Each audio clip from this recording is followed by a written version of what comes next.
living in a time where groceries are so expensive and just to get food on the table is a challenge every single month for a lot of us. I wanted to take you guys along with me while I do some homemaking and cooking. I am making gumbo and cornbread from scratch today, and this is going to last us really like a whole week. I am making a huge pot of gumbo, and I thought I would just bring you along with me and we can talk more about homemaking on a budget. A part of my homemaking on a budget series. You guys seem to really like this series, and I thought, let's keep it going because I have more things I would love to share with you all. How we budget on a low income as a one income family in California in such a wild, crazy time when it comes to the economy. I'm going to be telling you what's kind of going on in the kitchen and what I'm doing as I go. And also, if you're new here, hello, my name is Noelle. I do all kind of homemaking on a budget kind of content, as well as thrifting, cooking, baking from scratch, a little bit of motherhood, and really just any kind of lifestyle stuff. But yeah, I thought today we could talk a little bit more about homemaking on one income or homemaking on a budget, things that really do help us out as a family of 5 living in California. I'm thawing out some shrimp and letting that just sit in some warm water. And then I'm just going to cut up some onions. I have some homemade chicken broth over there right by my blender and my KitchenAid. And I'm just dicing up some onions because you have to have onions in every recipe for sure. So I'm going to be telling you what I'm doing in the kitchen, as well as, just taking you along some of my budget-friendly homemaking things that we do and how we kind of keep a budget, because I do get asked questions about this. I am no financial advisor, but I just thought I would give you, what we actually do and what helps us on a monthly, weekly basis. And so I just thought we would talk about it a little bit more. I am washing up some peppers because if you don't know, peppers are very important in gumbo. You cannot have gumbo without peppers, okay? My grandma used to always make gumbo every single year, and it's just so delicious. However, she is not making it anymore these days, so I had to pick up the tradition and learn how to make gumbo. And let me just tell you guys, it turned out absolutely great. So every time I've been making it, it's turned out really good. So I don't really have a recipe. I'm just going for it. I'm just doing what I used to see my grandma do in the kitchen, so there's no precise measurements, but I'll kind of walk you through what I'm doing. So I'm just going to dice up my peppers, wash and dice them. We live in such a capitalist, materialistic society. I feel like saving money, especially with always having social media and influencers always selling you things, telling you what you need to buy. I'm not against sponsorships because, obviously I do this for a living. You guys kind of probably will notice I don't take on very many sponsorships. I get offered sponsorships quite often, but a lot of the time it just doesn't align with my beliefs, my core values, and so I just don't. Here I'm snacking on a few peppers that fell out of the bowl because bell peppers are so good just to snack on. Does anyone else like to just snack on them? I am going to chop up some celery and put that in the bowl as well. I get offered sponsorships often, but a lot of time it just doesn't align with my values and morals, so I usually don't take them on. If it's a really good company that I love their product, then I will share it with you guys and actually use something I would spend my money on myself. Then yeah, I will take that sponsorship, but there's not very many of those out there. Anywho, at least for me, there's not. But there are some good companies out there that I do like to support.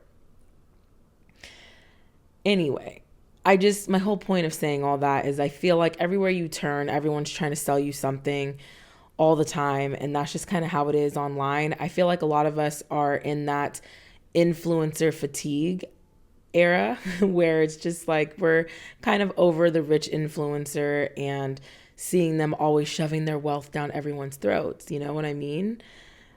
That's kind of the vibe that I'm seeing online right now, is that a lot of people are just tired of seeing constant overconsumption and just the rich being the rich, okay? Now, I'm not hating on anyone that has money. That is totally fine. That is all good and great for them. But a lot of people are struggling in this economic environment. The climate isn't good, okay? Well, a lot of people are struggling. Now, we do live on a one income. My husband is a full-time student and I do my full-time content creation thing and I make my money how I make my money. And we are doing not bad. We are not, you know, making six figures, but we are doing quite well right now. And I am so grateful for God to have these opportunities to be able to support my family and support my husband while he is taking his turn and doing his full-time student thing. That way he can graduate, which he will be soon. And then, I'm still going to keep doing YouTube and all the things that I do, but then we'll be on like, two incomes. Anyway, I just wanted to share with you guys how we save money and how we make it go far. My husband is deveining the shrimp while I am drinking some Olipop. I love the apple crisp Olipop, so delicious. And I'm just baby wearing because I have a teething baby, trying to get her to sleep because we are trying to get that gumbo going. So we are just doing a lot of that prep work. But there is something so good about a nice, crisp, cold, been in the freezer Olipop, okay? I absolutely love it. I found a baby doll that I almost just tripped over on the kitchen floor. You find toys everywhere. I'm trying to always get the kids to pick up their toys. That's always a struggle, right? I know a lot of you mamas can relate. Okay, so I'm getting my flour and butter, and we are going to make a roux. We are going to be stirring this roux for a very long time. If you don't know what a roux is, if you do a lot of cooking, you should definitely learn how to make a roux. It's basically just any kind of fat. So it could be oil or it could be butter or lard or any kind of fat that you want it to be, and flour. And you're just going to keep stirring that, and it just creates a really good flavor. A lot of gumbo's flavor actually comes from the roux, so the roux is very important. And I am going to be stirring this roux for like a whole hour, okay? Because we want a nice dark roux that is going to give a lot of flavor and give a really good texture to the gumbo. So that's what I'm going to do. So I'm going to be here just stirring it for a very long time until this roux is nice and dark, but we don't want to burn it. So you have to constantly stir and stir and stir and stir. So making gumbo is definitely a labor of love. However, it did last us like a whole week. And so no regrets there. It was one of my husband's absolute favorite meals, and he begs for me to make it. And whenever I find seafood on sale or crab, because this is going to be a seafood, chicken, sausage gumbo, so we're going to add all of that good stuff in there. But whenever I see it on sale, especially Dungeness crab, I always grab some and put them in my freezer.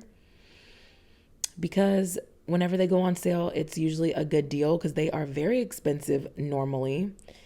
So this is like always a nice little treat when we can make a good pot of gumbo. So I'm just going to keep stirring that roux for an hour, and you're going to see the progression of it getting nice and dark. Okay, so back to homemaking on a low income. Here are some things that we really like to do and focus on. One of the first things I would really recommend to do, again, I am not a financial advisor. I am not here to give you financial advice. Putting that out there. This is just what we do and works really well for us, and how we're actually able to save some money on a one income household at the moment. First thing that is very important is if you're not budgeting, like writing down all of your expenses, you should absolutely do that. That is something that we do. And I know that probably seems obvious to most people, but truly budgeting and writing everything down, how much your bills are, what's going out, what maybe streaming services you want to have. I wouldn't recommend to have too many of those. We only have like one. I think it's Netflix that we pay for, but anywho, if you're trying to save money, definitely cut down on all of your non-necessities, I would say. But I love to write everything down, nothing fancy. We don't use any apps. We don't use any spreadsheets. I simply just write it in my notes. I'm actually the one that typically budgets. My husband doesn't enjoy doing that kind of stuff. He is not a numbers kind of guy. So he just wants me to do it, and I think that's totally fine. I have no problem placing our money where it needs to go. So that's what I do. I come up with the budget and we go over it together. We talk. Communication is also very important. when it comes to budgeting and saving money. Now, some conversations can be hard because it can cause, friction and maybe some, non-agreements, maybe cause a little bit of turbulence. Maybe having some of those harder conversations on where to place your money is not always the most comfortable thing, but it's a very necessary thing. So if you are a couple, so you could see how dark that roux got. I just wanted to pop in here and say I lit a candle and really kind of turned down the lights, stirred my roux for an hour. You can see how nice and dark it is. I took that off the stove because we don't want it to burn.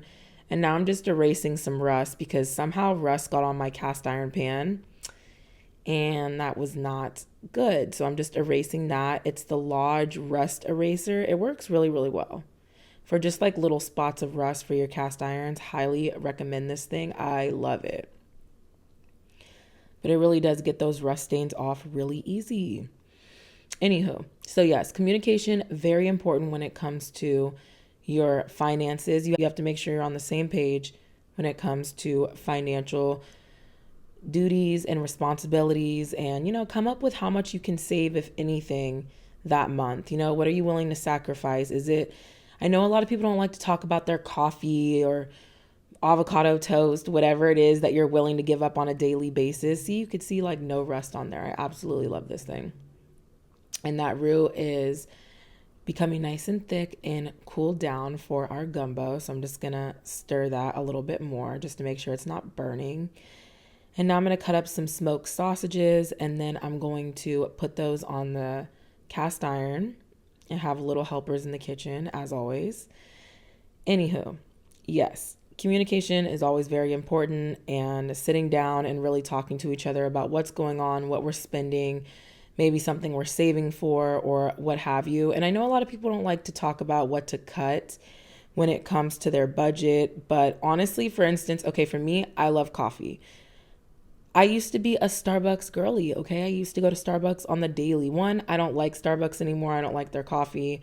I don't like the company itself for many reasons. But my husband ended up gifting me an espresso machine a few years back, and that was such a good investment because now I don't buy Starbucks anymore and we save a ton of money like that. Yes, it was an upfront investment and cost, but it saves us so much money in the long run that it was absolutely worth it. So I feel like making those kind of decisions are also very important too, is how can we save money in the long run? When you buy something new, a lot of us get this dopamine hit that really does it for us. It gives us a little happy moment. We have this new item and everything just feels really good. I'm just giving those onions and peppers and garlic a good saute with some seasoning, and I'm adding my broth in, as well as that celery is in there too. And we are just going to start the base of the gumbo.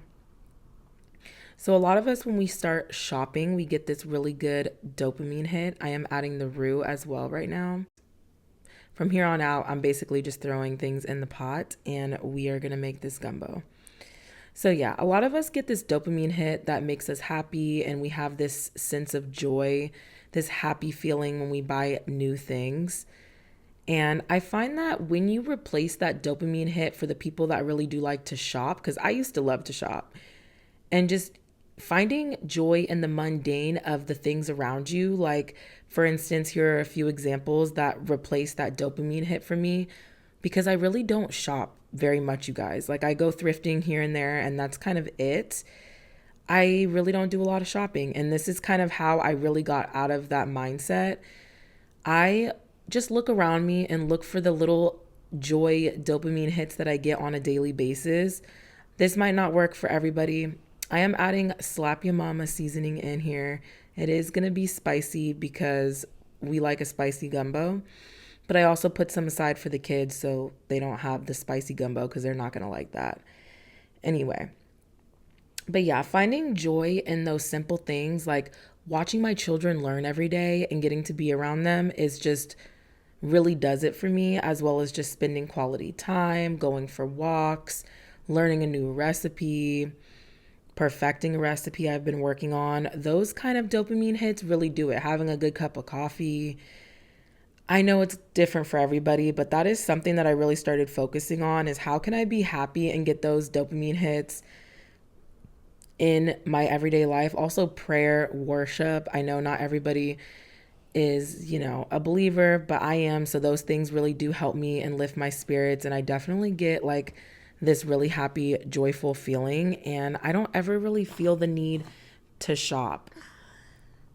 I have a snoring baby here. Everyone in my house is recovering from sickness. So I kind of have been away from YouTube for a little bit because I've been trying to heal my family because we got hit with a nasty cold and had some children in the hospital recently. It was a whole thing. So I'm just trying to make sure everybody is being nursed back to health as much as possible. Everyone is doing so much better.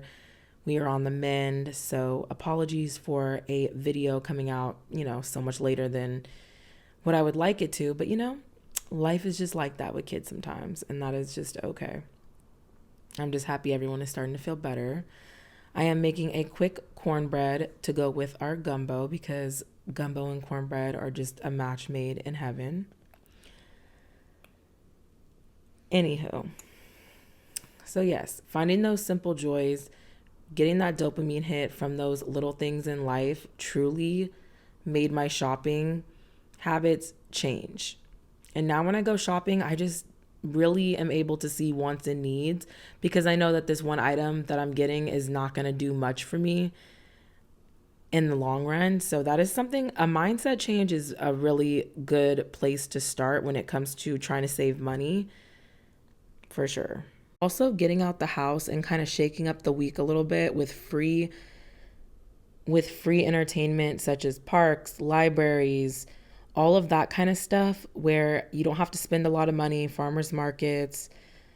All of those free kind of outings really also give me this joyful, euphoric feeling when I leave the house and just kind of shake up my days a little bit. And I'm not going out spending a ton of money doing those things, but I still get out the house. We still have a good time, as well as taking advantage. I think I have talked about this a little bit in other videos, but maybe I haven't. I can't remember. Taking advantage of those free days in your community. Find out what's going on in your community, what has free days or low entry days, such as museums, aquariums, zoos. I live in California, so there's a lot going on in California. We have endless things to do here, which I'm super grateful for in our state, but they have so many different programs and free days when it comes to national parks or zoos, aquariums, museums, all kind of fun things you can do with your children for free or very low cost days. And so definitely take advantage of that because we do a lot of that stuff. We go on those low cost days or the free days because why not? You get to go and have a lot of fun as well as save a lot of money. I'm scraping off the top of that foam of the gumbo and now I'm just adding the meat. So we're adding in our smoked sausage. We're adding in some chicken wings. My husband made some chicken wings to go in there. And then we're just going to start adding everything in, just dumping it in the pot. It's so easy after you make that roux and the broth. You kind of just dump and go at that point. And that's what I love about gumbo. Once all the chopping is done and all the prep work, then, you're good to go. Mainly the roux is what takes a long time, but it's absolutely necessary because that's where that nice, deep, rich flavor comes from. We're adding in our shrimp. They're all cleaned and deveined. So those will be going in too. I also had to take out some of this broth because I always overfill my pot and it's okay because I need the broth later throughout the week anyway for the gumbo, so it totally works out. I just keep the broth for later and just put it in a separate jar. But yes, something else that really helps us is really looking over the last month's budget and going over our prices and what we spent, seeing if we can lower something or, does this work for us? Did we like this price on this bill? Or just trying to really figure out what we want to spend on everything, really weighing that out. I feel like that's very important, is to just see where you could have spent a little bit less money last month, as well as tracking your spending habits. Definitely something that we do every month usually is look back at the previous month to see kind of what we spent and, maybe what wasn't necessary or we can cut back on, and what we can focus on saving maybe more in the future. Now, you guys know I'm a big thrifter. For a lot of you that have been here for quite some time, or even if you haven't been here a long time, I'm sure you know I love to thrift. All of my furniture is secondhand, as well as a lot of my children's clothes and some of my clothes as well. I love to shop secondhand and thrift as much as possible. I love Facebook Market, saves a ton of money there. That is amazing. But you have to know your prices, because sometimes, like, thrift stores are just like wilding out, and then they are wanting too much for something you can buy brand new. So you definitely need to know your prices and compare, because sometimes these thrift stores are just like out of their minds, okay? But you can find a lot of good deals if you want to go out there, and I really enjoy the hunt, so I love to thrift, but I always like to do it with discernment and have like a really good intentional mindset when I'm buying, and ask myself, do I really need this? Where is this going to go? All of those questions are really important. Like, how much am I going to use this? Otherwise, you could just end up with a bunch of junk, and you don't want to do that. I like to keep my house pretty minimal and not have too many things in my home. I also love to thrift. I love to thrift or buy secondhand really good quality pieces, either from small shops that are from secondhand, or if it is a really good piece and I buy it brand new, like, my kids will wear it, like all of them, all the way down. So we are strong believers in hand-me-downs, and my children wear all the same clothes, from every size. We have a ton of kid clothes, and I keep most of the clothes pretty neutral. That way, all the kids can wear the same clothes as they grow up. Now, we do have some gender specific clothing, like dresses and boy, clothing that maybe a girl won't want to wear, like dinosaurs or whatever. But for the most part, I try to keep it neutral. And that way, either or, girl or boy can wear it. And that really saves us a lot of money as well. And making sure they're really good quality pieces made out of good materials that will last several kids is also key, because I want the clothes to look really fresh and almost new when I hand it down to the next kid. And that's usually how it is. Now, yes, clothes get dingy and worn and torn, and then I get rid of those. But for the clothes that are still looking brand new, I pass those down, and, we get good use out of them. So I absolutely love that. I am going to put some butter on this cornbread, and I am going to make some rice for the gumbo, because you got to have rice and gumbo for sure. And I also do the same thing for baby clothes too. For all of my babies, I do the gender neutral thing. That way, all my kids can wear the same clothes. Like, my third baby was wearing, clothes from my son and my daughter. So it works out really well. I did have to buy some clothes here and there because I had some gaps in sizing or whatever. But honestly, it works out really, really well. Something else I really like to do is keep my eyes out for those sales on meat, because meat is one of those really expensive grocery items. So I keep my eyes out, see if Costco or local stores around me have good deals on grass-fed or organic beef, and then I just stock up and put it in my freezer. I know a lot of people, or there are many people out there that do like the whole half a cow. I think that's great if you have the room for it. I just don't have a deep freezer, so I don't do that. But maybe one day. I know that that's a good way to save money if you have the money for the upfront cost, But definitely look for those deals on meat and save it in your freezer, because you're going to always need meat. Unless you're like a vegetarian or a vegan, then, scratch what I said. You don't need the meat. Another way that I really cut down on those impulse purchases is letting things just marinate in my cart. I just let it sit there. Like, if it's an Amazon or whatever purchase that I'm wanting to make, I just let it sit there for at least a week, maybe two, sometimes even a month if I'm quite honest.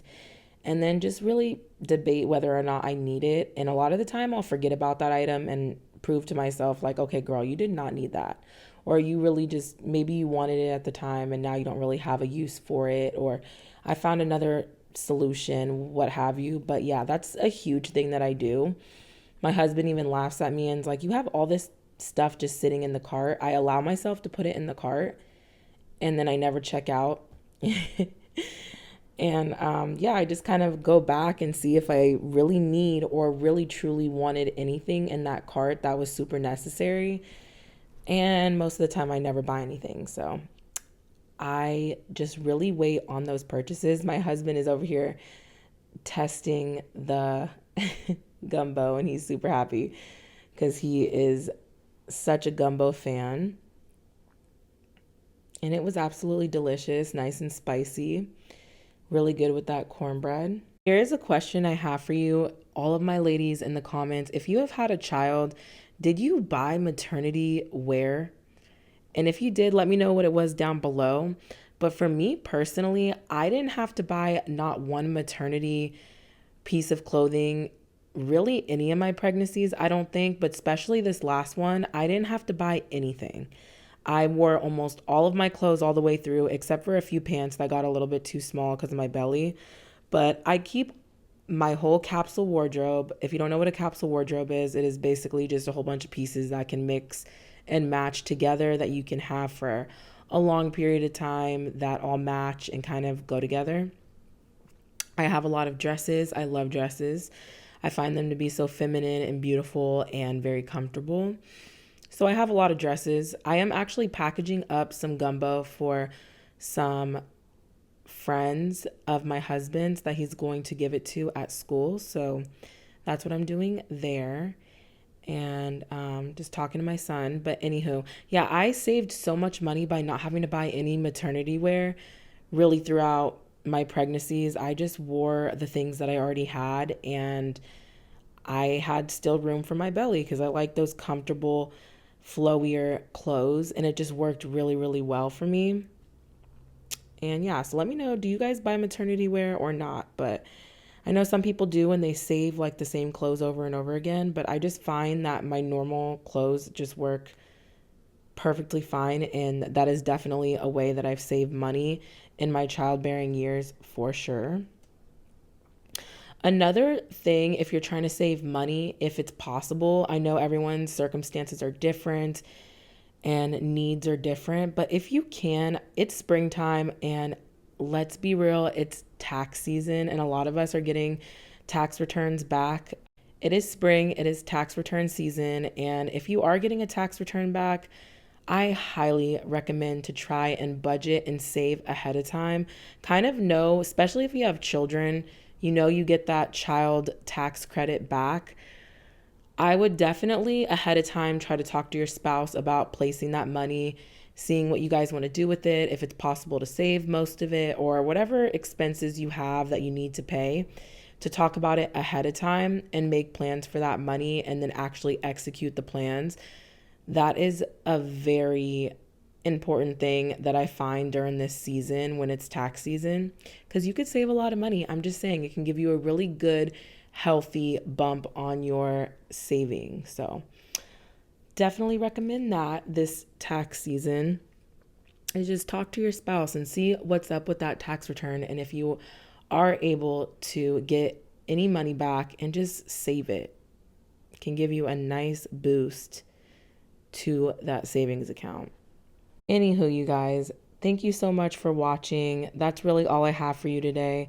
I packaged up that gumbo and we enjoyed our dinner together. There is nothing better than making a good, yummy dinner that everyone is looking super forward to. That gives me so much joy. And I just feel so grateful that I'm able to put food on the table and just cook for my family. I love it so much. But if you guys have any video suggestions for me, leave them down below. I appreciate you guys so much for watching and engaging on my channel and supporting me. Truly always means so much to me, and I am mind blown by all the support. So much that I just sit and read the comments, and honestly, you guys, just sometimes bawl my eyes out because I am so overwhelmed with the love and the support that you guys give to my family that it's truly just unbelievable. So thank you guys so much, and I will see you guys in the next one. Leave your video suggestions, leave your comments. How do you save money? What are your favorite money saving tips, I would love to know, because I think we're all out here trying to save as much coin as possible, especially in this economic climate. But thank you again for watching, and I will see you guys in the next one. Let me know if you still like these kind of videos and love to talk about finances and money and homemaking and all of the things. And I will see you guys in the next one. I am going to work on another video after this one for you guys. Hopefully get that out soon. And yeah, I'm just glad everyone is feeling so much better in my house and I can get back to normal living again. But thank you, and I will see you guys in the next one. Bye.